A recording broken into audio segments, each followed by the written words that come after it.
On Global TV News Prime, APC fixes 2025-2026 Congresses and National Convention dates. In business, Dangote Refinery resumes free petrol delivery, offers new price to buyers. And on the foreign scene, Israel continues ceasefire violations, killed one Palestinian, injured many in Gaza. And in the world of sports, AFCON 2025 winner to earn $10 million as CAF hikes prize money.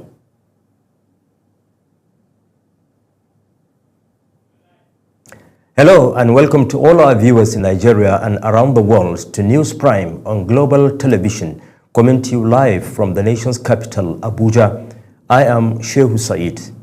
A quick reminder that Global Television is on DSTV channel 365 and Star Times channel 276. The ruling All Progressives Congress APC has released the timetable for its nationwide ward, local government, state and zonal congresses, as well as the National Convention for the 2025-2026 cycle. The party stated that the activities will commence with a nationwide electronic membership registration running till January 30, 2026. Following the registration exercise, APC's ward congresses are slated for Wednesday, February 18, 2026, with local government congresses scheduled for Friday, February 20, 2026.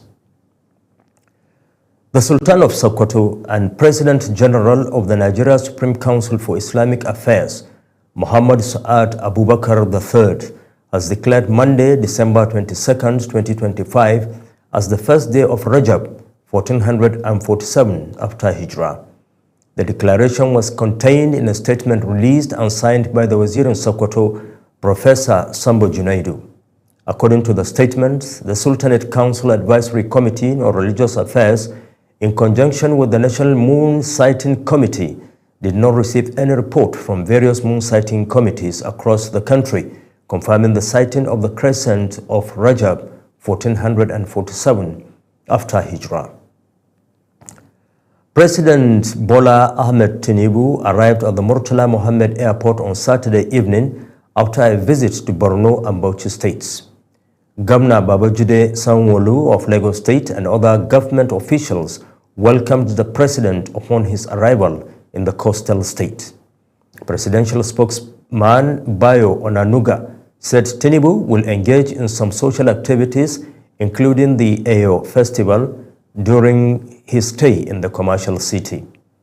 He will also receive dignitaries across the country who will pay homage to him this yearly tide. The presidency has dismissed claims that it secretly altered some provisions of the newly enacted tax reforms laws, insisting that no changes were made outside the established legal and legislative process. This comes as former Vice President Atiku Abubakar, the 2023 presidential candidate of the Labour Party, Peter Obi, and several civil society organizations called for the suspension of the implementation of the laws. The tax reform laws, which face stiff opposition from federal lawmakers from the northern part of the country before their passage, are scheduled to take effect on January 1, 2026. Senate President Godswill Akpabio has approached the Supreme Court to challenge a ruling of the Court of Appeal in the legal battle arising from the suspension of Senator Natasha Akpoti-Uduaghan. Akpabio is seeking to overturn the appellate court's decision that struck out the federal government's brief of argument in the appeal, describing the ruling as flawed and prejudicial. The Abuja Division of the Court of Appeal had held that the brief filed on behalf of the Senate President was fundamentally defective and incompetent for failing to comply with mandatory provisions of the Court of Appeal rules. In his appeal to the Supreme Court, Akpabio argues that the Court of Appeal denied him his constitutional right to fair hearing by refusing to grant leave to correct the defects or permit an extension of the page limit. Members of the House of Representatives have declared their supports for a bill seeking the creation of special seats for women in the National Assembly and state legislatures. The bill proposes the introduction of one additional female senator for each state and the Federal Capital Territory, with each woman elected to the reserved seat for women representing her entire state. In the House of Representatives, the proposal provides for one additional female lawmaker for each state and the FCT, also elected on a statewide basis. The federal government has commissioned a polychlorinated biphenyls PCBs treatment facility at the Sheda Science and Technology Complex, SHEDSCO, Abuja. The initiative is aimed at eliminating hazardous industrial pollutants and safeguarding public health. Correspondent Ubong Usoro has the details. Polychlorinated biphenyls (PCBs) are a group of man-made industrial chemicals, once widely used in electrical equipment such as transformers and capacitors, as well as hydraulic fluids, paints, and coolants, because of their heat resistance and insulating properties. However, when poorly managed or improperly disposed, PCBs contaminate soil, water, and food chains, posing serious risk to both present and future generations. Speaking at the commissioning ceremony, Minister of Environment Balarabe Abbas said the facility marks a major shift from unsafe handling of toxic chemicals to environmentally sound treatment and disposals of PCBs in Nigeria. He added that the facility represents the federal government's commitment to protecting public health and the environment. It's more than a technical installation. It represents a major advancement in Nigeria's capacity to manage hazardous materials domestically by enabling the decontamination and environmentally sound treatment of PCBs.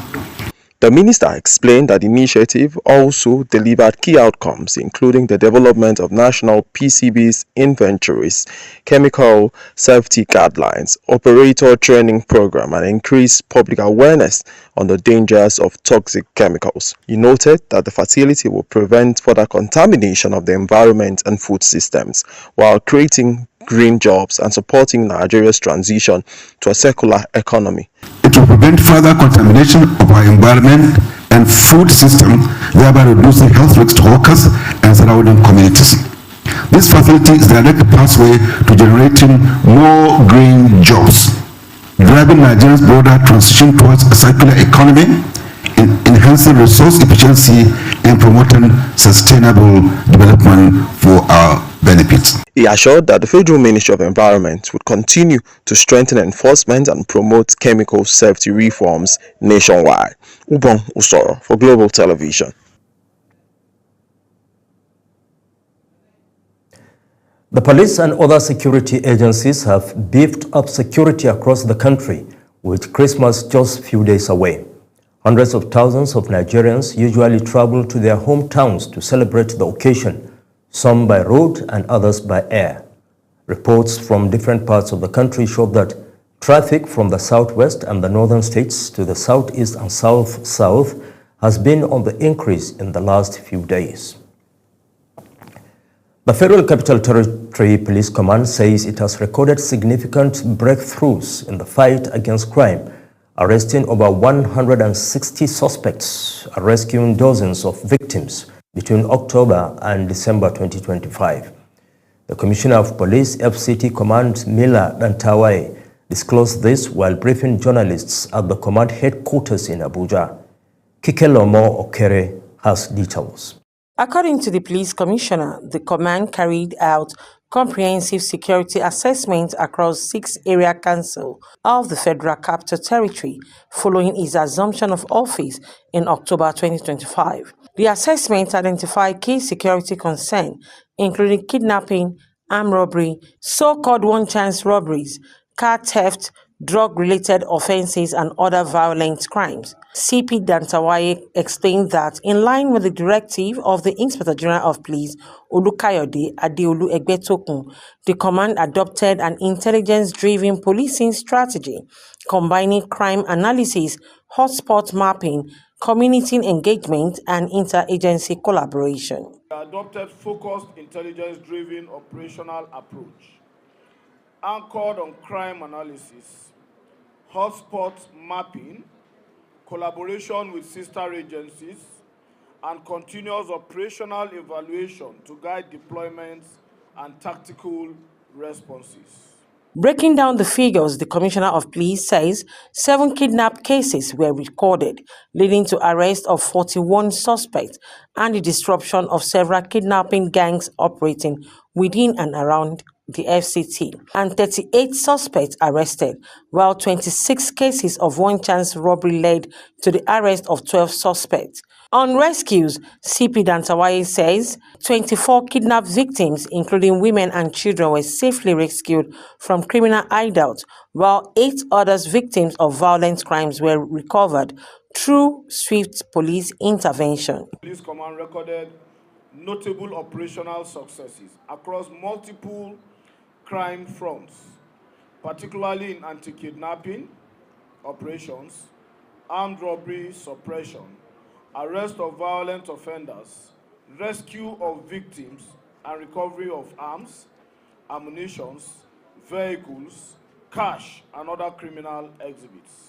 The police commissioner added that 96 suspects were discharged to court during the period under review, with 60 convictions already secured, while other cases remain under prosecution.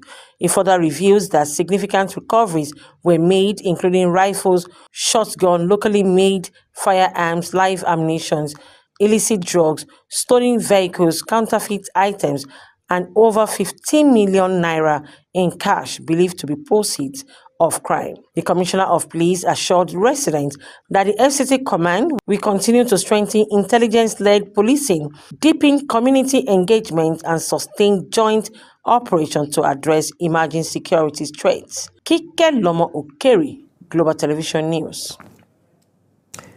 You are watching the live broadcast of the News Prime. When the News Prime returns, unknown gunmen killed 10, injure others in South Africa shooting. Details coming shortly, plus business and sports stories on the other side of this break. Please stay with us.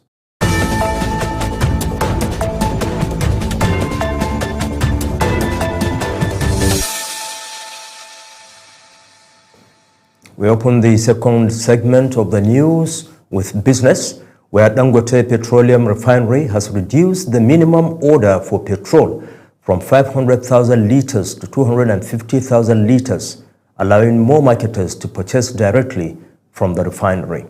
The disclosure was made via the company's official X account. According to a post on the Dangote Refinery X account, both existing and new customers can now access a 10-day credit facility backed by a bank guarantee when purchasing the smaller volume. In the meantime, the Independent Corrupt Practices and Other Related Offences Commission, ICPC, has invited businessman Aliko Dangote for more information in respect of his petition against the immediate past managing director of the Nigerian Midstream and Downstream Petroleum Regulatory Authority, Farouk Ahmed.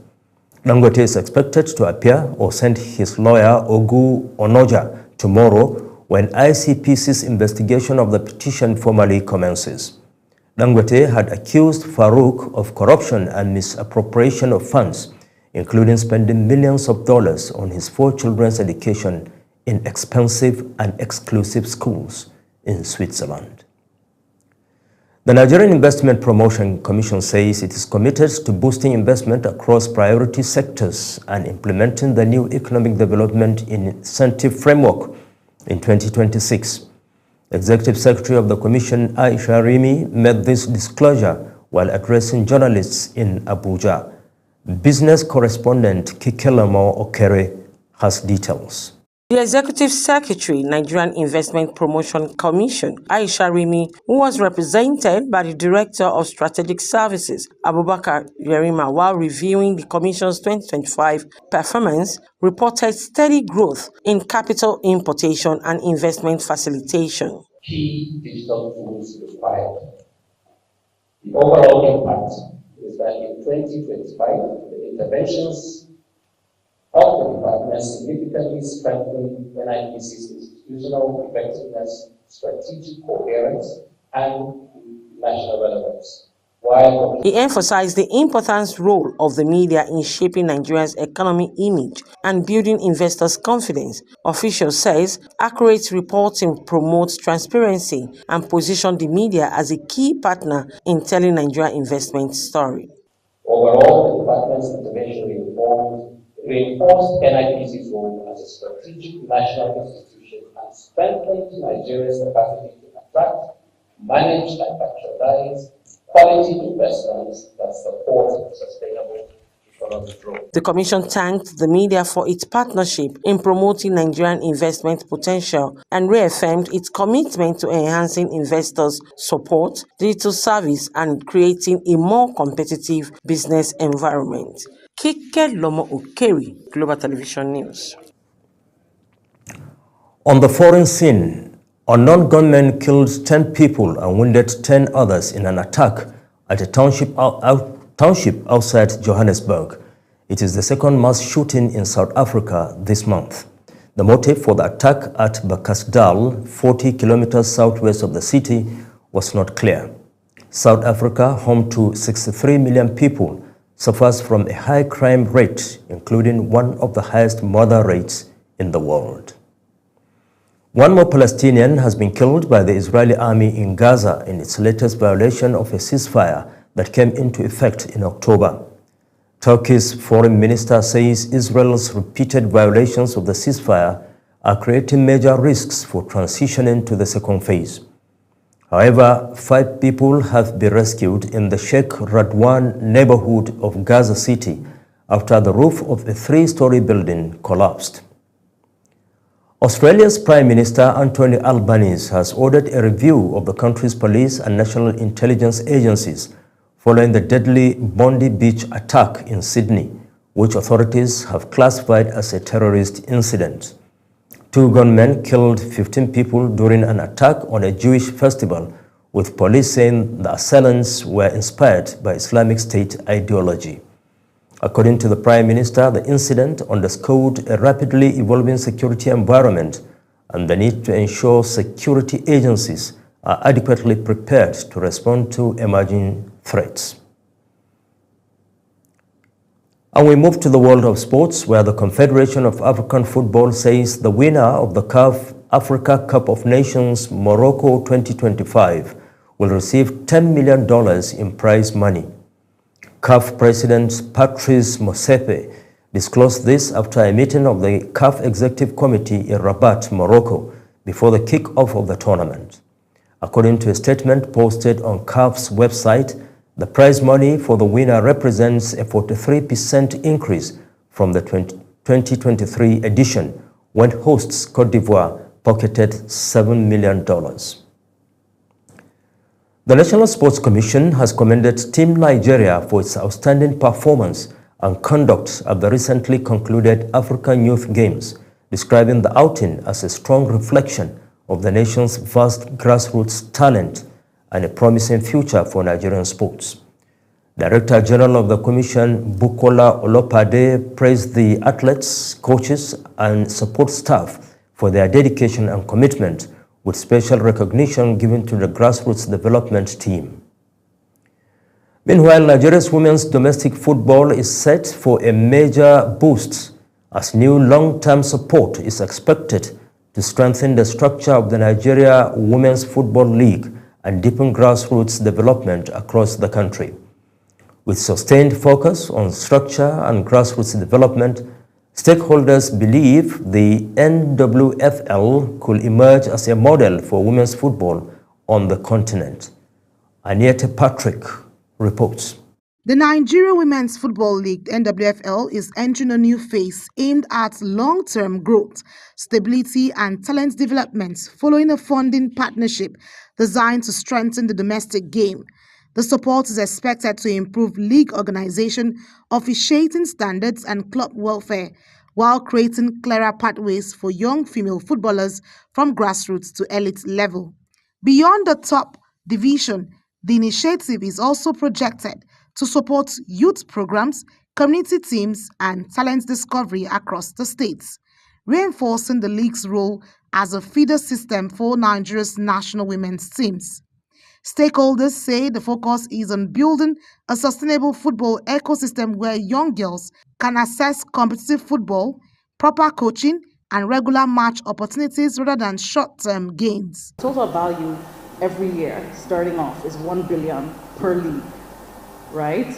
And what I did is just break it down to tell you this part is cash, this part is production, this part is marketing, and this element of it allows us to buy airtime so that the leagues are visible on national broadcasters. The Nigerian National League is also expected to benefit from similar support, helping to strengthen the lower tiers of domestic football and improve the overall football pyramid. Officials say better funding at league level will translate into stronger clubs, improved administration, and better preparation for players who will eventually represent Nigeria at junior and senior levels. This collaboration will mark a good milestone to elevate women football in Nigeria to new heights. Top-tier sport bring expertise, innovation, and share a passion for developing talent and growing the game. Together, we will enhance league operations. The National Sports Commission has described the development as a positive step towards rebuilding trust in Nigerian sports and encouraging partnerships that prioritize athletes' welfare and grassroots growth. I've also connected to the Women League. As an entrepreneur, I did search for sponsorship for the league. But what Chichi has brought to the table today is beyond inclusivity, is beyond equality. It is a true meaning of investing in the girl child. For women's football, the expectation is clear: a stronger domestic league, wider participation, and a steady supply of talent for the future. Aniette Patrick reporting for Global TV News. And now the main points again. The Sultan of Sokoto and President General of the Nigeria Supreme Council for Islamic Affairs, Muhammad Sa'ad Abubakar III, has declared Monday, December 22nd, 2025, as the first day of Rajab 1447 after Hijrah. In business, we told you that Dangote Petroleum Refinery has reduced the minimum order for petrol from 500,000 liters to 250,000 liters, allowing more marketers to purchase directly from the refinery. And on the foreign scene, one Palestinian has been killed by the Israeli army in Gaza in its latest violation of a ceasefire that came into effect in October.